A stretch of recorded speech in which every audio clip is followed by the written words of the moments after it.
that all black folks, we all bad? I think that's a great question. I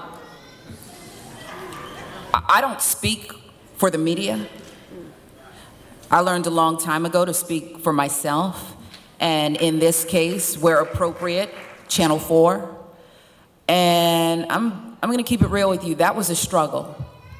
When the rioting first jumped off in Ferguson, I was off that night.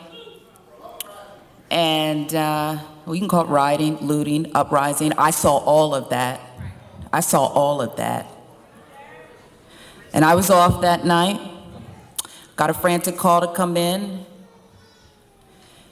And we made some decisions that we're still struggling with and we're still fighting internally with. We chose to pull back. Channel 2, Channel 5 had the choppers going and a lot of people on the ground. And it cost us. It cost us initially ratings-wise, but that's not where our heads were. So we had I care, and this community cares. Because I'm gonna tell you something. What I do for a living, my life may not be at risk every day, but I'm well aware that what we do shapes young minds, shapes opinions. And I do feel a great gravity of responsibility for that, so I care.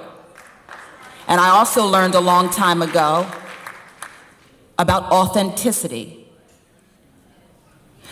Because we're not in the movies here.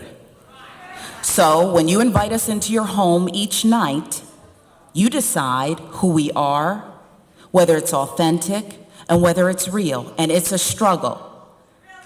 When the chief showed up on the scene, right after the young man was shot dead by his officers, we argued, we fussed, we fought about it. We asked out loud in the newsroom, is this the new normal? Does the police chief show up on the scene right after, go into a group of people and give the scenario? Does the chief release the tape right after? Do we watch that tape and do we say, does this jibe with the scenario the chief initially gave? We asked that question too. We asked that question too. And we went back over it. We dispatched our reporters to another scene that happened a week earlier or so, where 2 black officers showed up, a white man who was in distress, clearly, with a knife. It seemed like a similar scenario. We brought the story to light. They used their tasers. We asked how they're trained. We asked for the police handbook. We asked all of those questions. So when you talk about sensationalism, I favor on the side of keeping it real and showing what's there, but doing it responsibly, doing it in a measured way as best we can. We're not perfect.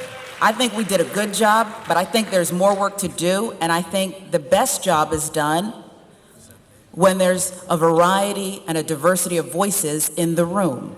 That's what I think.